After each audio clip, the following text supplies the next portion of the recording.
na pinalalabas, may ginastos na kwarta from the confidential funds ni Inday galing sa DepEd. Pero nang bosisiin po, tanongin yung mga armed forces officials po, dininay po, lumabas doon sa presentation po, lahat ng pera, lalo yung galing sa 150,000 confidential funds ni Inday sa DepEd, yung 15 million po mga kababayan, lumalabas, hindi man ginamit. Kasi yung pondo mismong sarili ng armed forces, pati ng mga LGU, yun ang ginamit nila. Walang confidential funds, pero may certification na ginamit yung confidential funds ni Inday. Ganon katindi po yung revelasyon. Kaya nagpa-press con si Inday at makikita ninyo nasisiraan na po siya ng loob. So depressed, pati yung kanyang pananalita, very incoherent po. At malamang mamaya po, sa mga commentaries ng mga political analysts and observers po, malamang parihas po yung sasabihin. Tulad po yung ng aking sinasabi ngayon, na Inday, I think, need to seek professional help.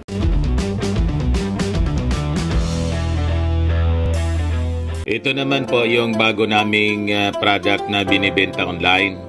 iGlow Serum, whitening po siya. Tingnan ninyo yung epekto sa aking anak na architect before and now. Yung mga inquiries po ninyo, dumiretso na lang kayo sa kanyang Facebook account, Riz Maravillas. Nagpa-press con si Inday, mga kababayan.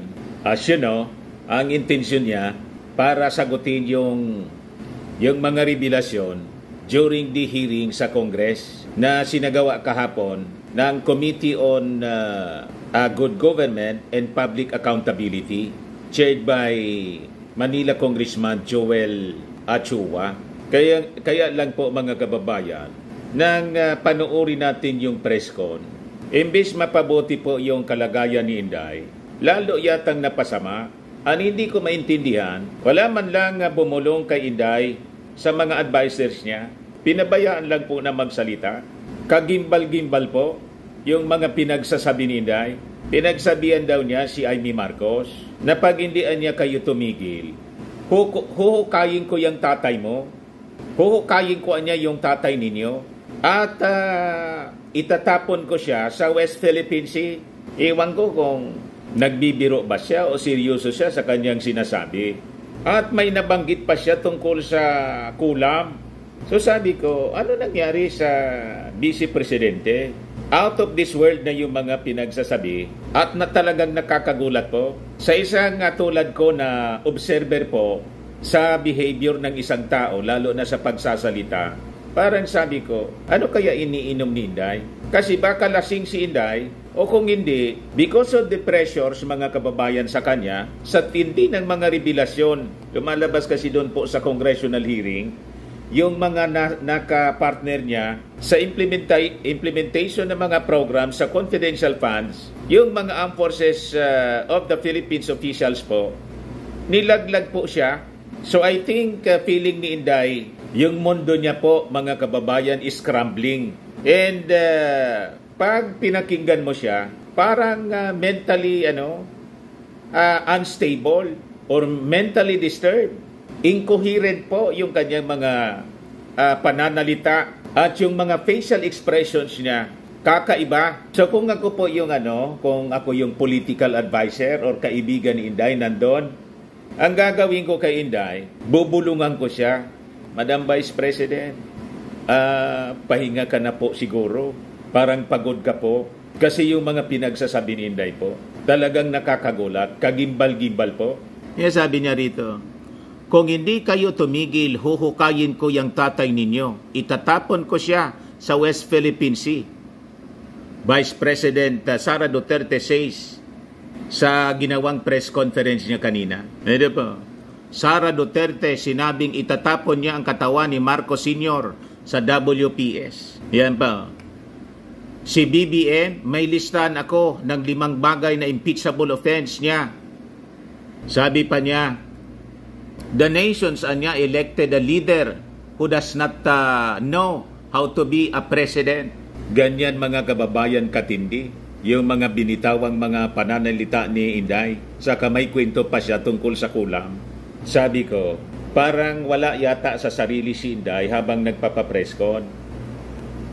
Parang nakainom yata ng alak or baka nawala sa sarili sa sobrang pressure sa kanya, sa sobrang galit niya sa Kongreso kasi feeling niya mga kababayan, pinagkakaisahan siya. Matindi po yung atake kay Martin Romualdez at nag-bullshit po si Inday.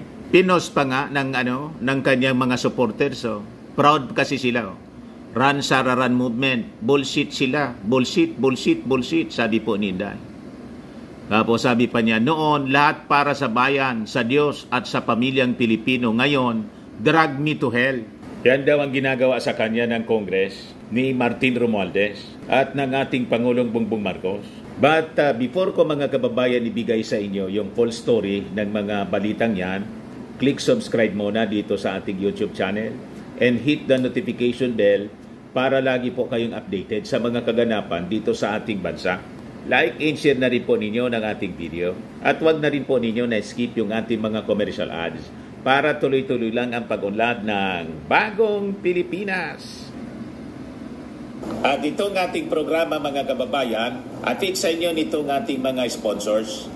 Firmax Firming and Lifting Cream. Pinapay po sa mga pulses in affected area. Mainam po ito sa mga pains at paninigas ng mga kaso-kasuan. Ito sa mukha naman yung application, anti-aging, Automax po siya. Ito ay Glow Zero mga kababayan. Whitening po siya. Made in South Korea. Ito naman po, Ningxia Red Mix Fruit Drink. Gawa po siya sa goji berry.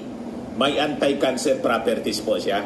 At sa mga nagana po ng malinis and spacious fitness gym, pumunta lang po kayo sa aming Colossal Fitness Gym. May Grab ka rental din po kami. At bills payment po sa aming office. At saka sa mga mahilig po sa mga imported bags, manood po kayo sa live selling ni Madam Eileen Rosales sa kanyang Eileen Closet po. Pati mga shoes, ito yung kanya po. Ito yung kanyang page. Kita ninyo, napakagandang mga online selling po siya. Si Madam Eileen Rosales. Cellphone number niya po, 773-798-7816. So balikan natin yung ating kwento na talaga pong kagimbal-gimbal. Sabi nga po natin talaga, totoo yung kasabihan. Dapat no talk, no mistake lang. More talk, more mistake. Ito na siguro yung pinakang matindi na pagpapress ko ni Inday. Na-expose po, na-reveal yung kanyang mental health condition. Pakinggan ninyo siya mga kababayan sa kanyang sinasabi. Hindi ko alam. Pero isang beses sinabihan ko talaga si Senator Amy. Sabi ko sa kanya, kung hindi kayo tumigil, hukayin ko yung tatay ninyo, itatapon ko siya sa West Philippine Sea. Matindi po? Ano tingin niyo po? Ulitin ko sa inyo. Yan siya. Hindi ko alam. Pero isang beses sinabihan ko talaga si Senator Amy. Sabi ko sa kanya, kung hindi kayo tumigil, hukayin ko yung tatay ninyo, itatapon ko siya sa West Philippine Sea. Sinabihan ko si Senator Amy. One of these days, pupunta ako doon, kukunin ko yung katawan ng tatay niyo, tapon ko yan doon sa West Philippine Sea. Hindi ko alam. Pero isang beses sinabihan ko talaga si Senator Amy. Sabi ko sa kanya, kung hindi kayo tumigil, hukayin ko yung tatay ninyo, itatapon ko siya sa West Philippine Sea. Seryoso siya? Sa sinasabi niya? One of these days, pupunta ako doon, kukunin ko yung katawan ng tatay niyo, tapon ko yan doon sa West Philippine Sea. Tingin niyo po, nasa tama pa siya nasa tama pang wisyo po yung kanyang pag-iisip. Di ba mga signs na po siya? Sabi ko nga doon sa post ko po, I think kailangan ng mag-seek ng professional help. Ito pong si Inday Sara. Tingin ko nag-breakdown na siya po because of the pressures na dulot mga kababayan ng congressional investigation. Nagsisipaglabasan po yung maling paggamit po ng confidential funds. And in fact, na-discover po doon na pinalalabas may ginastos na kwarta from the confidential funds ni Inday galing sa DepEd. Pero nang bosisiin po, tanongin yung mga armed forces officials po, dininay po, lumabas doon sa presentation po, lahat ng pera, lalo yung galing sa 150,000 confidential funds ni Inday sa DepEd, yung 15 million po, mga kababayan, lumalabas, hindi man ginamit. Kasi yung pondo mismong sarili ng armed forces, pati ng mga LGU, yun ang ginamit nila. Walang confidential funds, pero may certification na ginamit yung confidential funds ni Inday. Ganon katindi po yung revelasyon. Kaya nagpa-press con si Inday at makikita ninyo nasisiraan na po siya ng loob. So depressed, pati yung kanyang pananalita, very incoherent po. At malamang mamaya po, sa mga commentaries ng mga political analysts and observers po, malamang parihas po yung sasabihin. Tulad po yung ng aking sinasabi ngayon, na Inday, I think, need to seek professional help. Ako nga, sabi ko, siguro kailangan gawin ni Inday, magbakasyon muna, pumunta sa ibang bansa. Anyway, hindi man po siya pipilitin na siya yung magsalita, pero yung mga tauhan niya in other involved, sinamo na po, and malamang sa malamang iko-contempt sila. Sabi ni Inday dito sa press con, pag nakulungan niya kayo, sasamahan ko kayo sa kulungan. Ganon ang desperation ngayon na napifeel siguro ni Inday. Kaya makikita ninyo, nagmamanifest sa kanyang pananalita at sa kanyang mga aksyon po. Ito yung ginawa niya kanina. Hindi talaga kami magkaibigan. Unang-una, magkasama lang kami dahil eleksyon. Pangalawa, dahil sa trabaho. Hindi kami magkaibigan yan. Inulit niya yung pag-deny, mga kababayan, na kaibigan niya yung ating Pangulong Bongbong Marcos. Ito, pakinggan ninyo, mga kababayan. Hindi marunong maging presidente ang nakaupo. Kasalanan ko ba yun? Hindi. Na sinasabi ng mga tao, kasalanan mo kasi hindi ka tumakbo, ikaw sana yung presidente, hindi siya.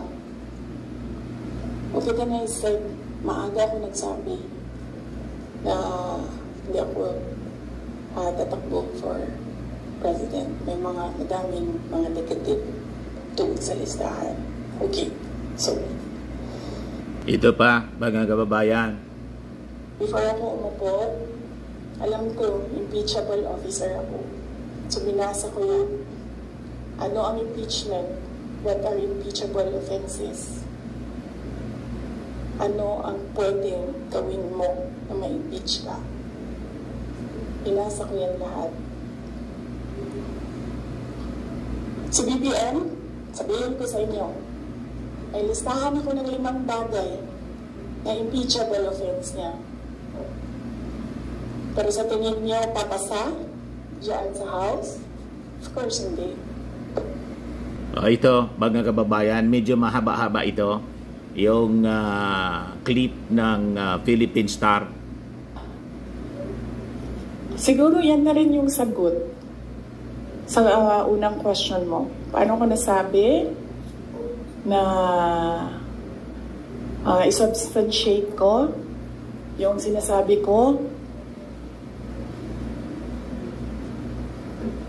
I don't ever remember may platform siya na sinabi kung anong gagawin niya para sa bansang ito.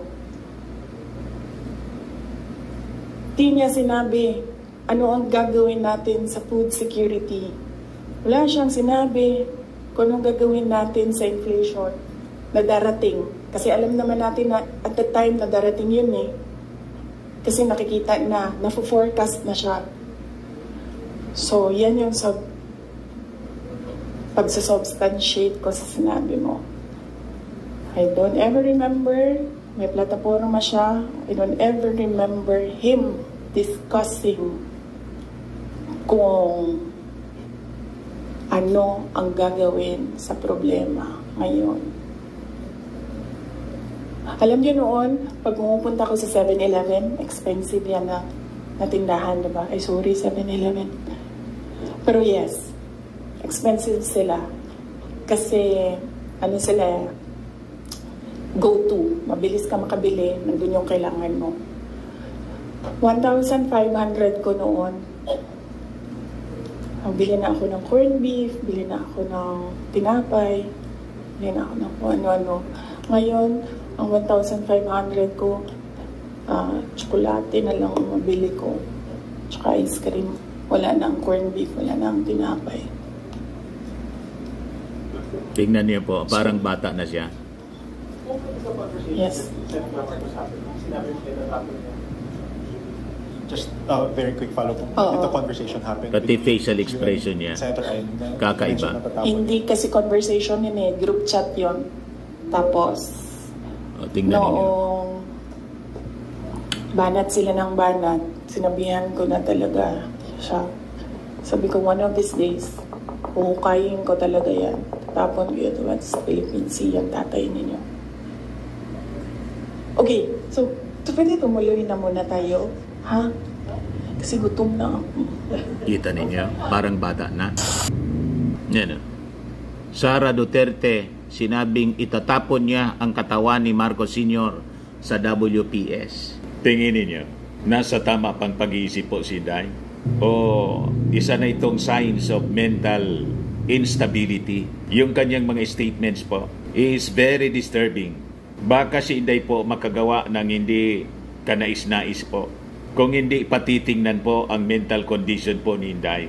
With all this pressure sa kanya, sa ginagawa ng Congress na congressional hearing po. Hindi man pwedeng ipatigil natin kasi po this involves money from the taxes of the Filipino people. And public office is a public trust, sabi nga po ni Congresswoman Luistro ng Batangas. O ngayon, iparinig ko sa inyo yung iba pa na mga pinagsasabi ni Inday. Kasi umabot siya almost 2 hours yung press con po. Ito galing ito sa Philippine Daily Inquirer. Yan po. Para naman may trabaho tayo next week and in the weeks after, yung foreign policy, geopolitics, huwag na muna natin i-take up ngayon. Tsaka yung House probe.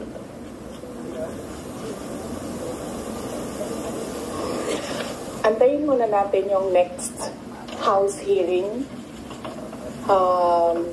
Kasi kulang pa yung mga sinasabi doon for me to answer. So, antayin muna natin yung House hearing before we talk about the House probe. And then sa Quad Committee, hindi pa naman nila nasasali yung pangalan ko doon. But I heard na gusto nilang isali yung pangalan ko doon. So, antayin na lang natin pag nasama na yung pangalan ko doon. And then, sa DSWD AIX, answered by Norman Baloro already. And then, other political issues, sa susunod na natin i-take up. Okay, so wala na tayong pag-uusapan. Tapos na. Thank you. Okay, so saan ba ako magsisimula? Magsisimula ako sa you have to bear with me ha. We'll start with 2021.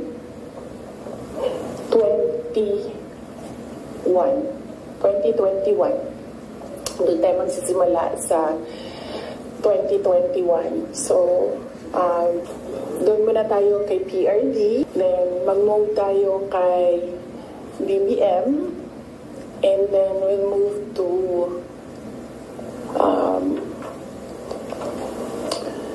Martin Romualdez, and then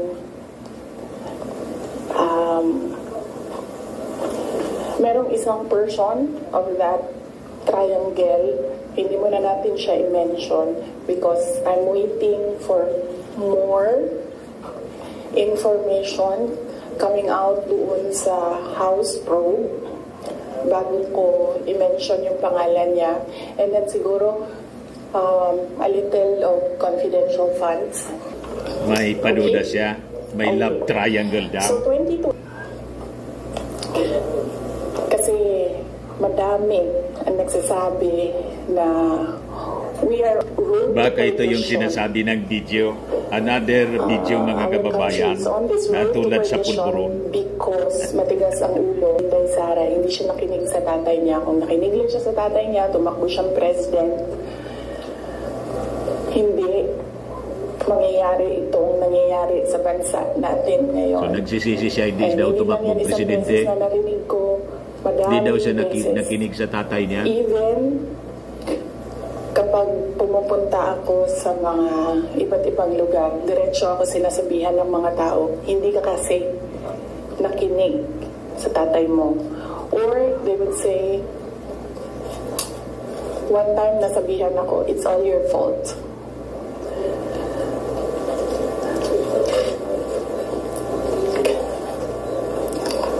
Alam niyo kasi, I don't like talking about my life. I don't like talking about my feelings. I only want to talk about my work. Kaya hindi ako nagsasalita. Pero ganito yung nangyari. PRD never ever asked me to run for president. Yan yung totoo. 7 times niya ako pinunta sa bahay ng nanay ko, sa Paniwala bahay ba tayo na pamilya sila ng ko. sinungaling? Hindi siya nagsabi sa akin na tumakbo ka for president. In fact, sinabi niya sa akin, huwag kang tumakbo for president kasi nanggaling ako dyan, mahirap siya na trabaho, anak kita, naaawa ako sa iyo to go through what I had to go through. Yan ang sinabi niya sa akin, paulit-ulit. And sino ang witness ko to say na totoo ang sinasabi ko? Yung nanay ko. Because sa 7 discussions na yon, nandoon ang nanay ko parati. Nakaupo, nakikinig, hindi nagsasalita. There was only one time, one discussion na nagsalita yung nanay ko. Yung nanay ko doon, Gustong palabasin ni Inday na makinig siya sa amin. dahil dalawa. hindi siya nakinig sa kanyang tatay, nangyari ito sa kanya. So, Ayan on tuloy, the naging hindsight, pangulo si BBM. maybe ginamitan na first psychology ni PRD, hindi ko alam. Siya lang ang nakakaalam kung bakit paulit-ulit niya sinabi sa akin, huwag ka tumakbo for president. Kung magkaroon kayo ng pagkakataon na tanungin ninyo siya bakit. Another Sinungaling man yun? Tulad mo, sabi mo, tatakbong na senador, hindi 3. ako, Wala man ni isa. sinabihan ni PRD na tumakbong president. He left me document, 2 papers in a folder. Unfortunately, naiwan ko sa bahay namin ngayon. Dala ko siya dito sa Manila para ipakita sa inyo, pero naiwan ko siya sa bahay. Ang nakalagay doon, so maybe the next time na magkita-kita tayo lahat, dalhin ko siya. You can read, but you cannot take photos, cannot take videos of the document. Nakalagay doon, in gist lang. Sa left side, nagsasabi siya doon, hindi si PRD. Hindi si PRD ang sumulat nun, ibang tao. Nagsasabi yung tao doon, Sara should not run for any position. Dapat si Bongo ang tumakbong VP. Lagay sa left side na Tumakbo document. si, ano, Nakalagay si sa right side na document, Bongo. Sara Kasi should not run. for any Nag-slide position, nga siya po she should endorse sa pagka-vice presidente. Bongbong Kasi na-feel niya, Duterte hindi for siya President mananalo Vice kay President. BBM. So yun yung proof ko. Yun yung dala-dala Yun ang katotohanan niya. Nung very last meeting namin, dala niya yung document na yun. So yun yung proof ko na hindi talaga nagsabi si President Duterte na tumakbo ako for president. And even if nagsabi siya, hindi din lang talaga ako tatakbo for president. Siyempre Maaga nga ako po, nagsabi sa kasi inyong lahat. during yung Sabi mga ko, sorties, kung kundi ano, pumupunta may sa mga media patipo na ninyo, na nandito ngayon. pag si Sinabi BBM ko, ang pumunta po, huwag niyo napakarami, muna akong tanungin rockstar, about the presidency. kaya nag-slide ka. Kaya hindi pa ulit tanong. Antayin niyo na lang January 2021. Pagdating ng January 2021, paalam ko sa inyo ang decision ko. Tatakbo akong president. Tapos immaterial ito, And true history. enough, January 2021, maaga ako nagsabi Diba? sa lahat. I-fast forward na natin mga kababayan kasi paulit-ulit man lang yung sinasabi niya. Which is immaterial. Ang issue rito, yung confidential funds na dapat niyang ipaliwanag. Bakit nandidilat ka?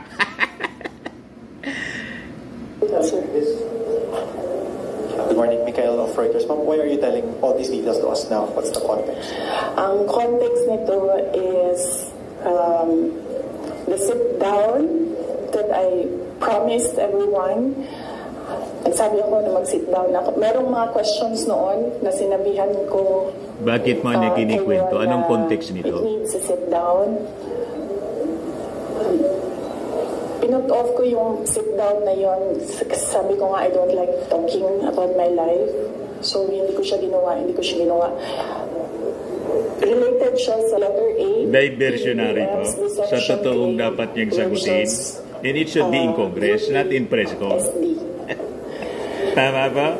So, kailangan mo kasi sabihin sa inyo ang simula hanggang ang huli. So, in chronological order ko siya para maintindihan niyo yung kwento. So, yun. Yung deception. Actually, nung narinig ko yung deception, Pinalalabas niya, niloko siya.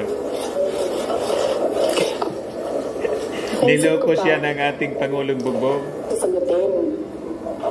Kasi, for the love of God, presidente ka na. Importante pa ba yung nararamdaman mo? Di ba kapag presidente ka, hindi na importante yung pagluha mo. Affected siya sa sagot sa kanya. Sagot man lang yun sa kanya, mga kababayan ng ating Pangulo. Kasi dininay ni Inday na magkaibigan sila.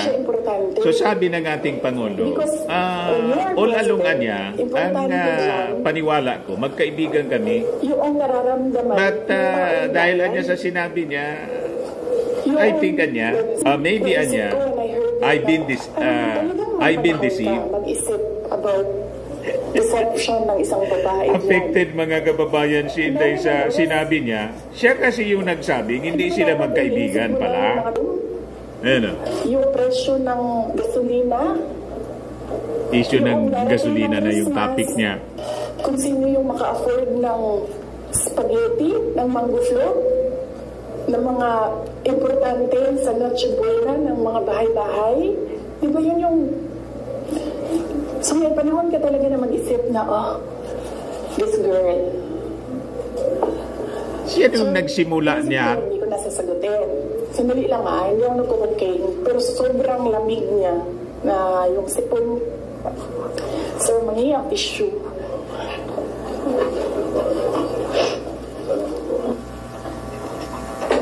Ayoko ng panyo. May parinig pa sa dyan. Only officer kasi Hindi daw siya sobrang dami nagko-cocaine. natin. Mamamatay tayo dito pag walang aircon. Kasi hindi iikot. May parinig siya dyan. Okay. Hindi ako umiiyak. Hindi ako nagko-cocaine. Hindi daw siya nagko-cocaine. Malamig yung aircon. Okay. Ganon katindi mga kababayan. Hindi ko na siya sasagutin. Kasi naman, hindi naman siya mahalaga sa bayan. Pakialam natin sa kung anong nararamdaman ng President at Vice President, di ba? Ako gani, sa binisaya pa, dawat-dawat raman na. Di ba? Dawat-dawat raman. Ako, ginatira ko nila kada adlaw. I am a subject of Mega Millions PR attack. I am a subject of a House Committee hearing. Pero hindi na importante. Mega Billions PR attack na. Ayan yung mga pinapakalat ng mga nausog vloggers na kaming mga pro-government, pro-BBM vloggers, binabayaran. Diba? Baliktad yata. I don't understand what we're talking about. So, hindi ko na siya sasagutin. And then, sabi ng mga tiga Davao, nandun ako sa Davao nung lumabas yung deception na yan. And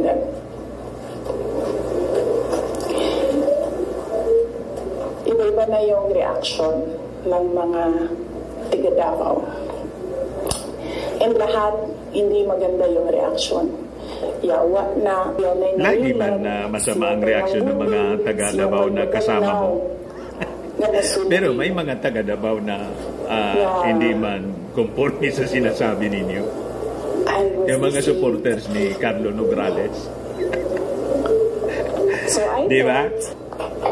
Well, I will not talk for myself, but I will talk for all the Filipinos na ang nararamdaman nila ay hindi nabalik ang justice ng boto nila.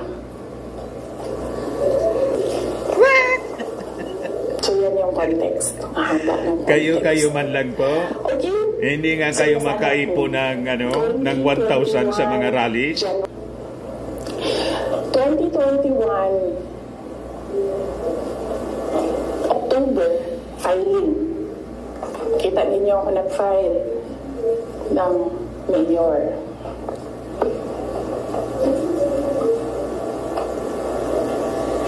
Tatakbuhan ko. Sakit sa akin. Mayor daw ang tatakbuhan niya. Narinig yung mga tao na we are disappointed in you.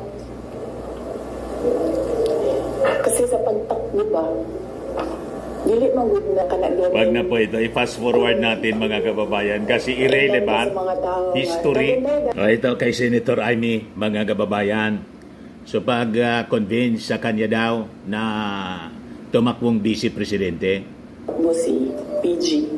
So ask PG to run as your Vice President. Mga Bisaya na tanan. And then she said na I don't think kayanin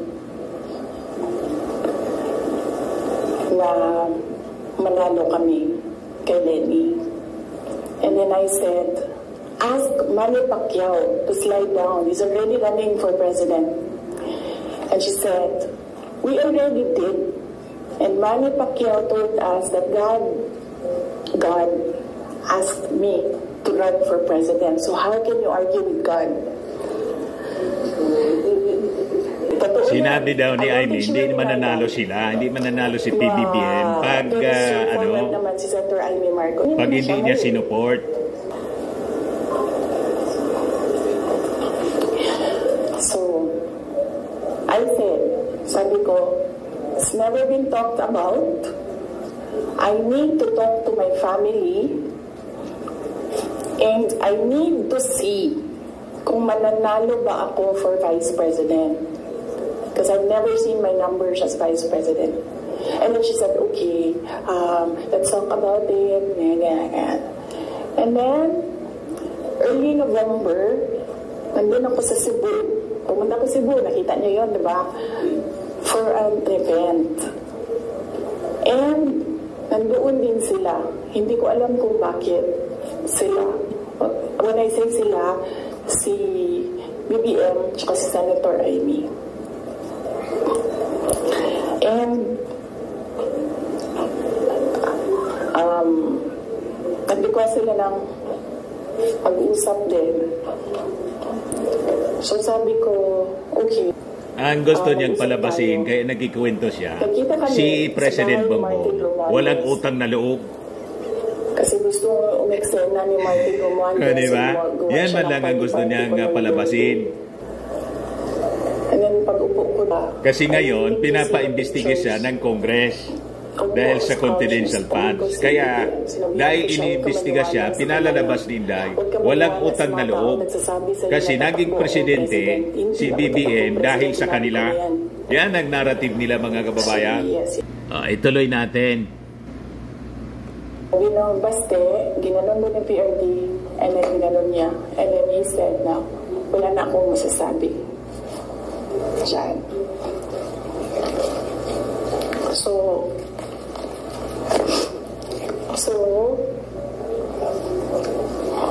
okay lang, sir, kasi kung babaan ninyo, masyado tayong madami dito, iinit siya. So,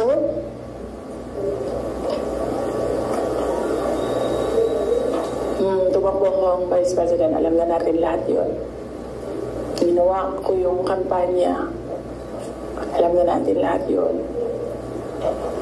Okay, so, no, hindi ko sinuway, hindi matigas ang ulo ko, hindi totoo na pinataklo akong President, ni President Duterte. In fact, every time makita niya ako ngayon, sinasabihan niya ako, huwag ka tumakbong President. Sabi niya, yung dinadaanan mo ngayon, wala yan. Kung ikaw ay President, mas mahirap pa. Sabi niya, maawa lang ako sa'yo. May heart pala siya. So, klaro na yan. Hindi ko kasalanan that we are on this road to hell. Hindi ko kasalanan kung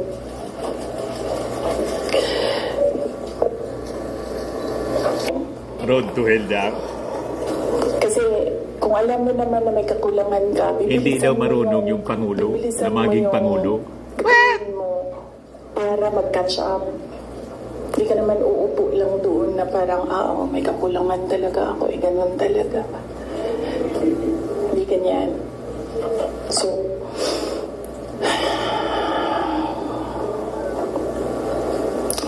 that's that. And then, ito na kami ni Mr. Deception. Mr. Deception? Sabi ko sa kanya, dalawa lang.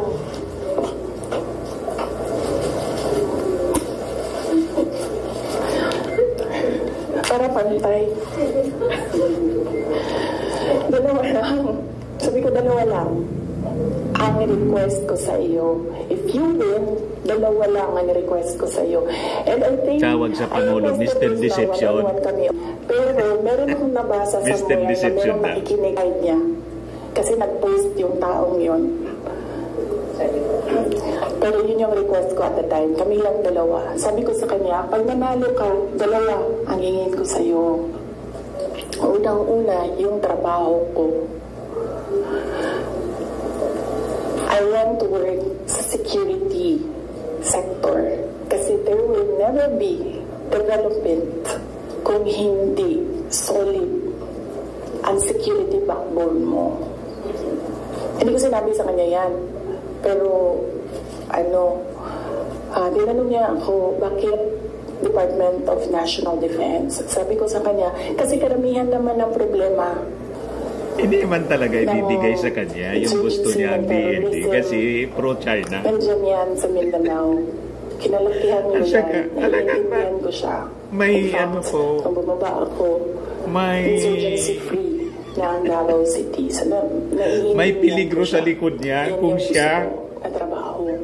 He said, Vice Presidente, matulad kay Irap. Isa, sinabi ko sa kanya, natanggal. Itong trato. Kung may cover si GMA, hindi man pwede. Ko yung mga anak ko. Naiintindihan ko yan. Handa ako dyan. Pero humihingi lang ako ng tulong sa iyo na suportahan mo yung air travel ko. Kasi may iwan yung mga anak ko and gusto ko lang na pag kailangan nila ako, makakauwi ako sa kanila. Kasi itong mga bata na ito, lumaki sila sa akin. Since birth hanggang nag-decide sila na hindi na sila tatabi sa akin sa tulog. Nasa akin sila gabi-gabi. Except pag wala ako sa bahay dahil sa trabaho. So, pag sa bata kasi, hindi naman niya maintindihan na, oh anak, I have to consecrate myself into the service of the nation. Hindi mo naman pwede sabihin sa bata, hindi maiintindihan yun. So sinabi ko sa kanya, supportahan mo lang yung air travel ko because I need to go home to my children. Kasi kahit na Vice President ako, gusto ko pa rin na maalala nila na nandyan yung nanay nila dahil sa loob ng bahay. Hindi naman Vice President tingin sa akin ng mga anak ko. Just plain, mama, may kailangan ako, mama, may problema ako. Sabi niya, yes. Dalawa lang yun. Sabi niya, yes. In fairness, hindi siya yung nag-umindi sa DND. Hindi totoo yan na hindi binigay sa akin. Binigay yan. Nung nanalo na, sinabi ko na ito dati, ulitin ko lang. Nung nanalo na kami, nakita ko yung boto. And then I realized, sabi ko, gagawin talaga ng mga tao na ipaaway kami para masira yung partnership.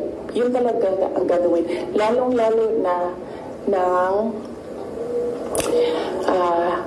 mga yellow, ng mga liberal. Kasi yun yung gusto nila. So sabi ko, they will exploit this. And dahil nasa DND ako, araw-araw ako pagdudugahan, anong ginagawa ng babaeng yan dyan? So na ginabuhat, asam na siya gato.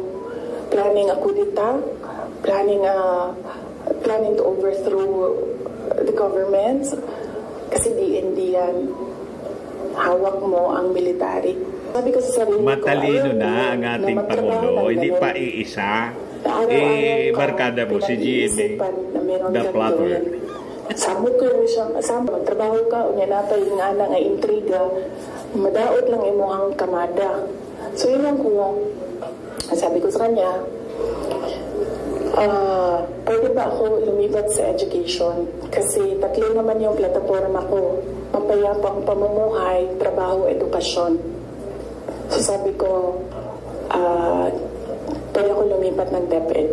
Sinabi ko din sa kanya kung bakit. Ayaw ko na intrigahin ako. And then he said yes. So napunta ako sa DepEd. And then the other one, sabi ko, supportan mo yung air travel ko. Sabi ko, hindi na nangyari yun. Pinilit namin, hindi na natupad yun. Isang beses sinabihan ko siya. Sabi ko, pwede ba sabihan mo yung 250? Kasi ako ang priority. Hindi ikaw. Kasi yan yung usapan natin. Kasi naiintindihan mo, di ba? Na meron akong maliliit na anak.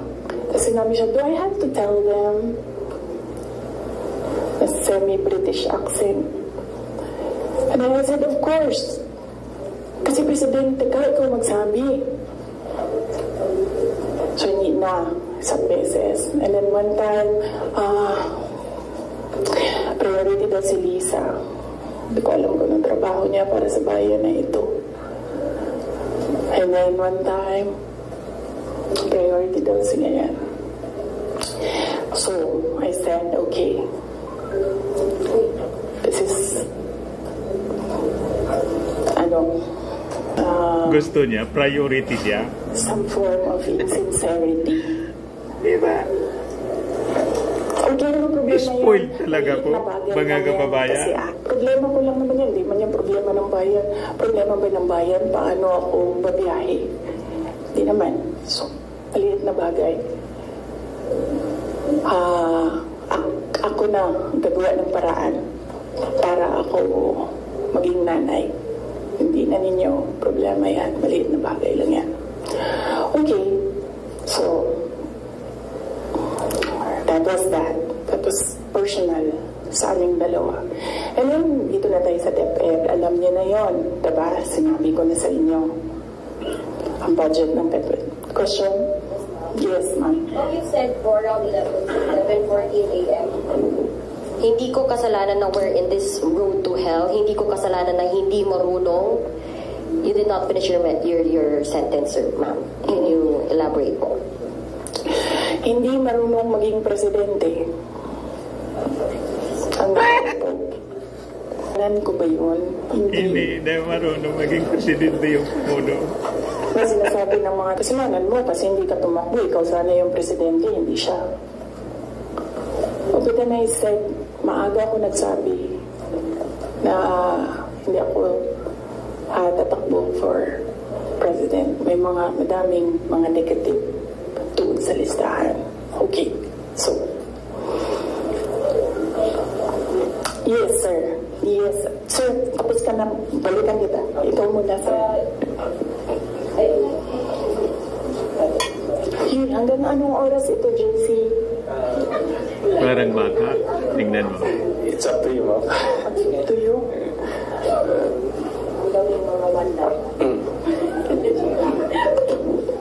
Okay. Madam VP, with all this revelation that, ayun nga, meron kayong mga requests kay President Bongbong Marcos in case he wins, which is he won. And of course, yung conversation nyo with Senator Amy Marcos.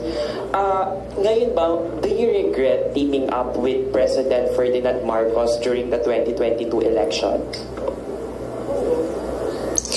Inisip ko yan.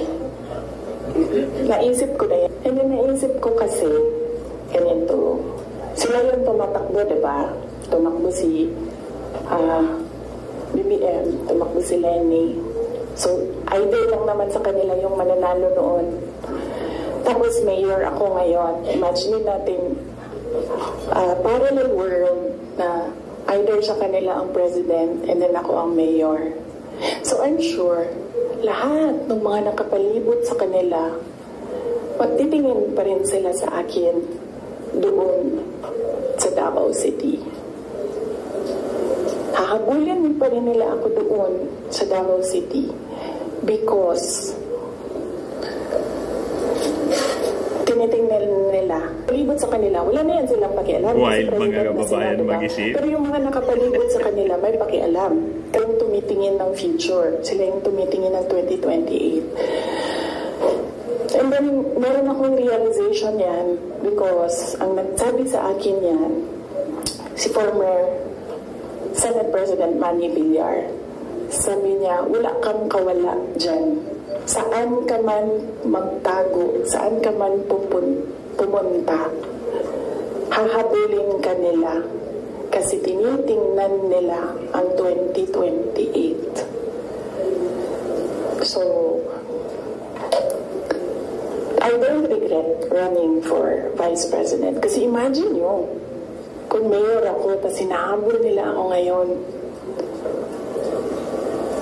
Diba? Napakadali nila ako i-suspend. Napakadali nila ako kasuhan. Napakadali nila ako tanggalin sa pwesto as mayor. Ngayon, hindi nila ako matanggal.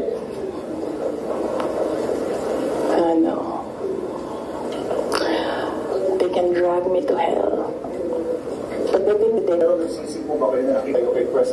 They can drag me to hell now. hindi man ako ni VP Lenny na tumakbong Vice President niya. Hindi ko pinagsisihan yung pagtakbo ko as Vice President. And hindi ko din pinagsisihan na nakipagtandem ako sa kanya. I'm sure merong rason ang Diyos kung bakit ako nilagay dito sa upuan na ito sa ilalim ng seal na yan. Para rin siguro sa kanya, para kay BBM or para sa bayan, hindi ko alam kung anong rason ng Diyos. Sometimes, or all the time, hindi natin nakikita ang rason ng Diyos.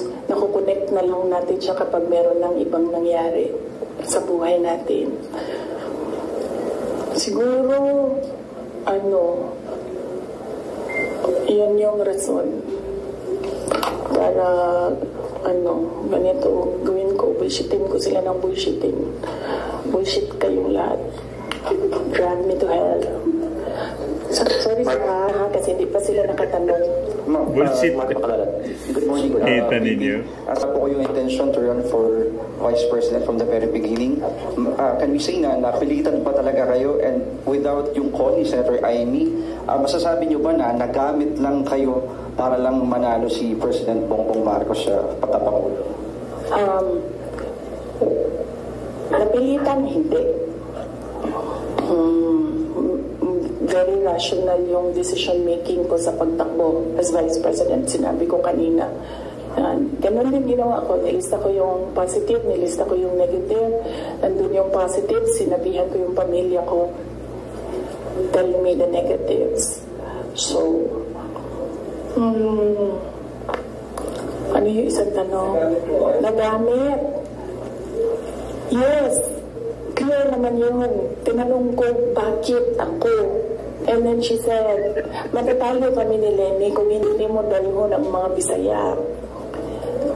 Kaya nagbigay ako ng options. Bisaya tanan.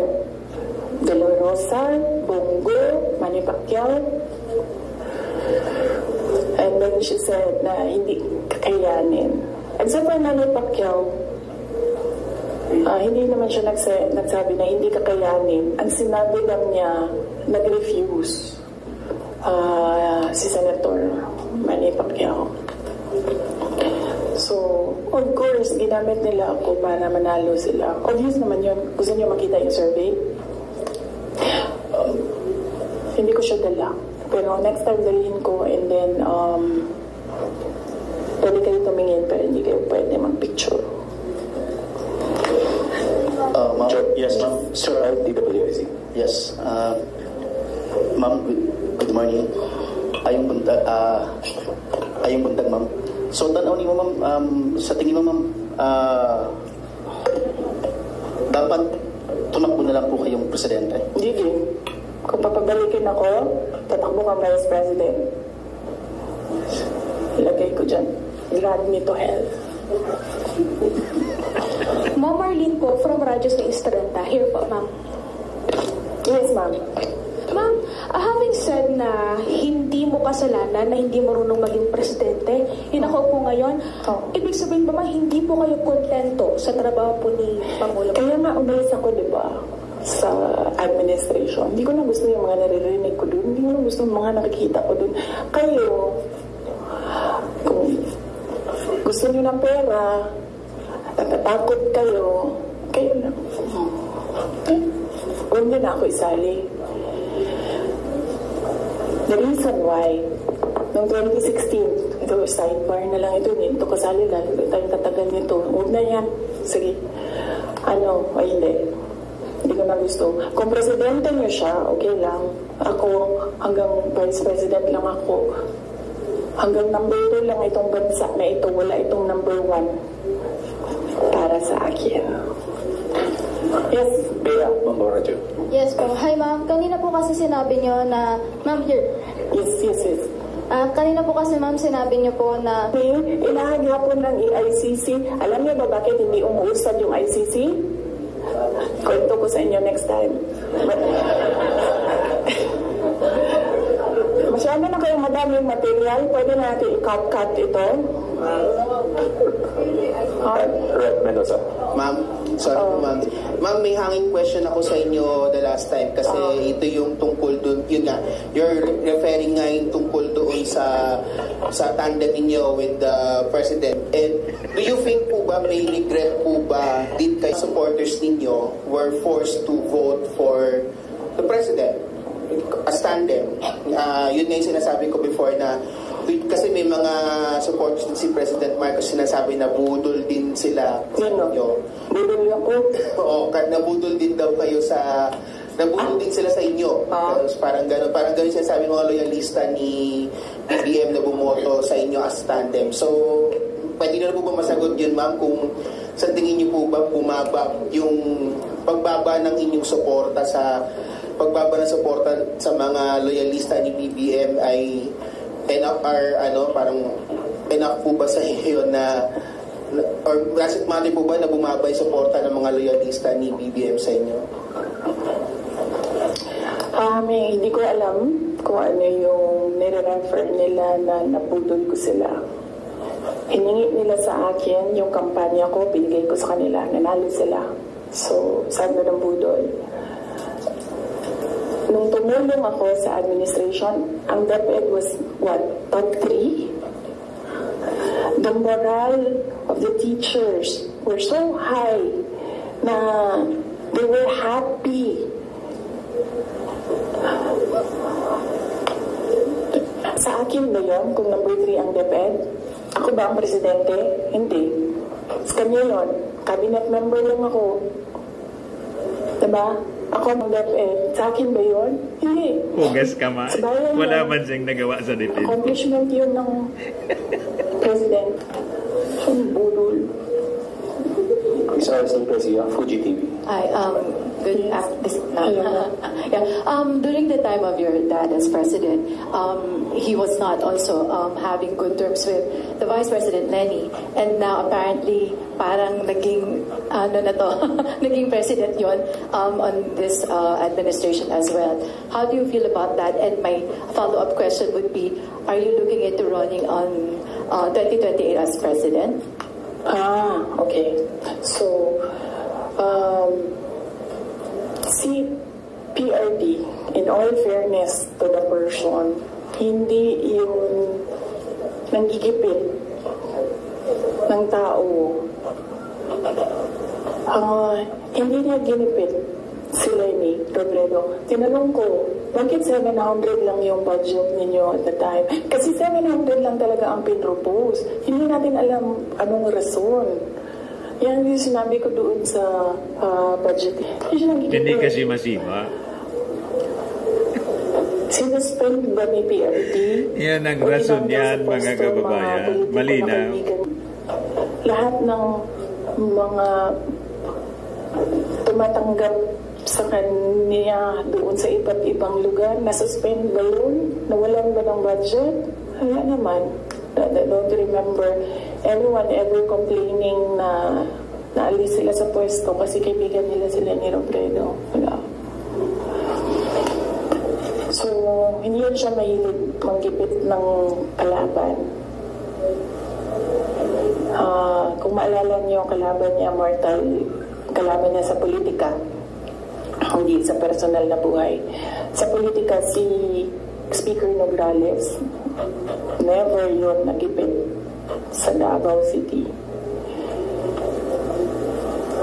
Si Trillanes, yan, mortal enemy niya si PRD.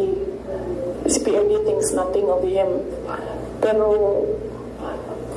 ginipit ba yun? Wala. Pero si BBM, bangag. Saan. Kita nga siya sa ano. Hindi man siya bangag. Gusto na mga kababayan sugurin sa palasyo. At Vice President siya. Siya yung beneficiary. Good morning po. So, since we're on the topic of the election, 2022 elections, recently po kasi nagkita si Pangulong Bongbong Marcos at si Vice President Robredo sa isang event sa Sorsogon. And may sinabi po si BBM, si Pangulong Marcos na this may be a step for political reconciliation. How do you feel about this meeting and that statement? Wait lang ha. And the 2028 question, ma'am. Oo. Sa sunod na lang yan, ma'am. Ano ba yung sinabi ko na date? Kailan nga ba yun? Fourth quarter of 2026. Fourth quarter of 2026. So, kung mag-advise ako kay Lenny,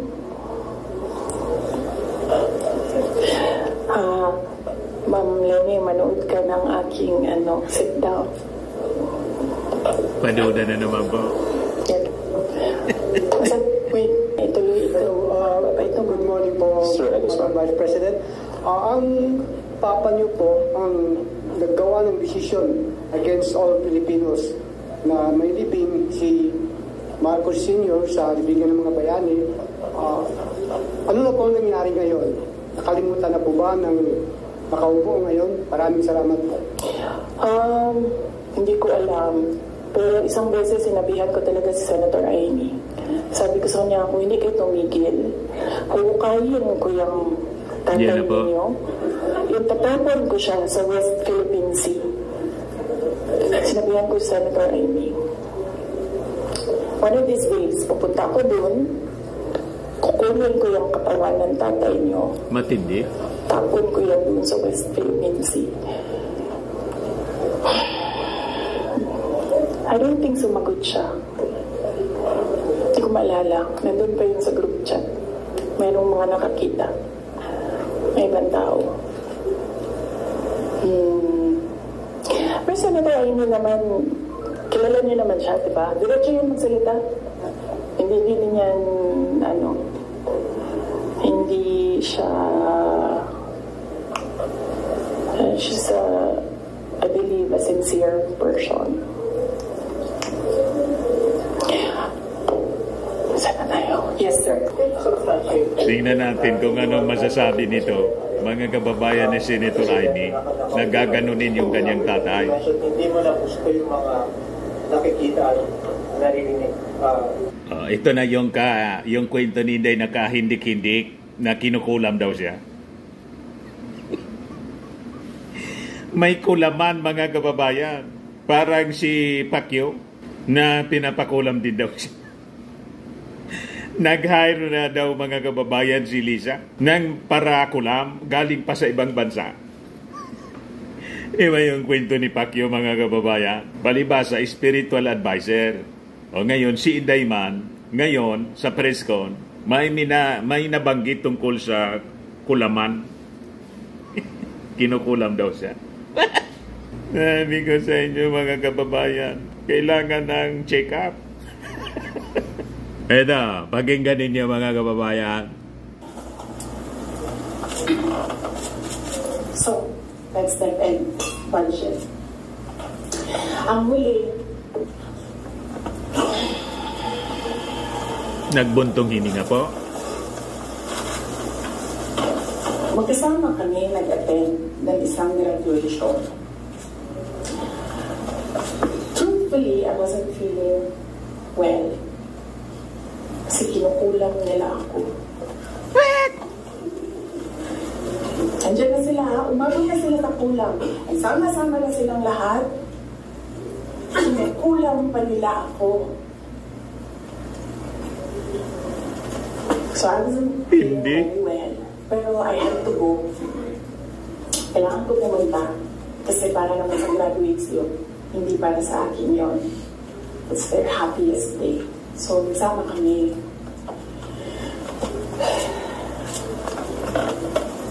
Nagsama kami. Katayo kami. Yun. And, meron isang graduate. Seryoso siya? Na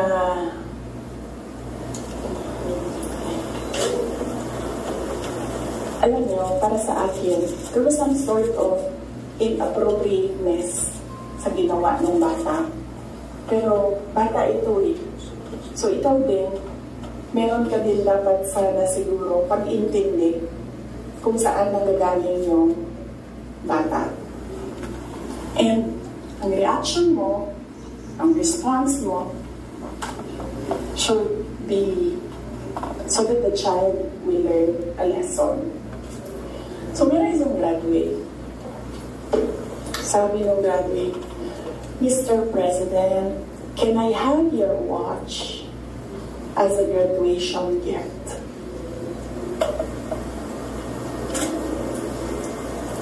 And narinig ko, sabi ako, diba? Narinig nung katabi ko. Narinig mo. You really... Ulit ng bata, louder this time. Mr. President, can I have your watch as a graduation gift? Nasagot niya. Why? Why would I give you my watch? At that point, sakit na ako.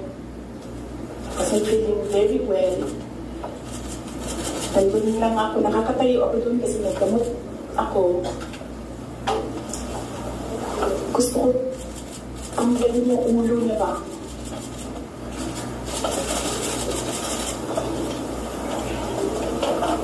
I realized toxic na yung relationship.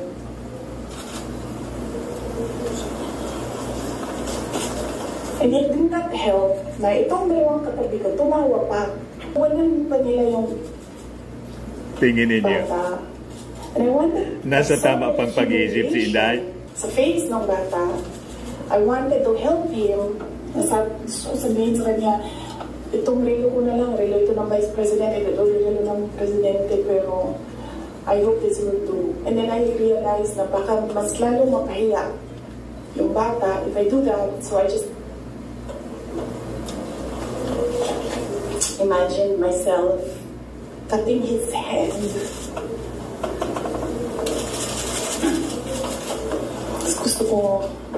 Gusto niya daw putulin yung kamay. Tsaka mukha niya. Pilip-read niya.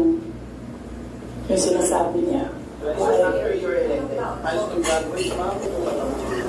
Putulin yung kamay ng presidente para maibigay yung relo. Tingin ninyo, nasa tama pang pag-iisip si Inday. Kinukulam daw siya. Bago mo tanggalin ang ulo mo, yung batang yan yung magpapakamatay para sa bayan natin. Nag-aral yan ng 4 na taon, naghirap yan ng 4 na taon, walang tulog araw-araw para mag-training kasi mamamatay yan para sa bayan natin.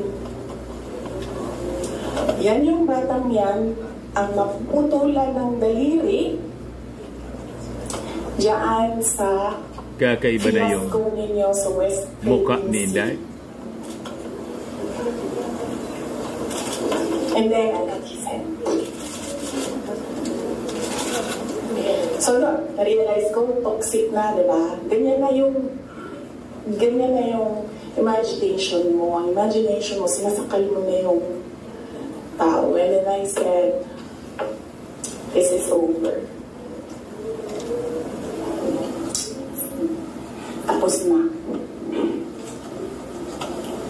And then, so hindi pa natigil. Doon sa Tamayong, sa barangay Tamayong, sa Davao, alala niyo, pinupuk-puk nila yung mga tao doon. Sabi ng mga nag-react, nababaliw na yan. Doon sa diversion room na Davao City, tinirgas nila. Pati bata, inuudyukan mong pakamatay. Isang tao lang, hinahanap mo ha, bakit mo pukpukin yung Eskis, 30? sofrenia, paano nag-surrender yung tao?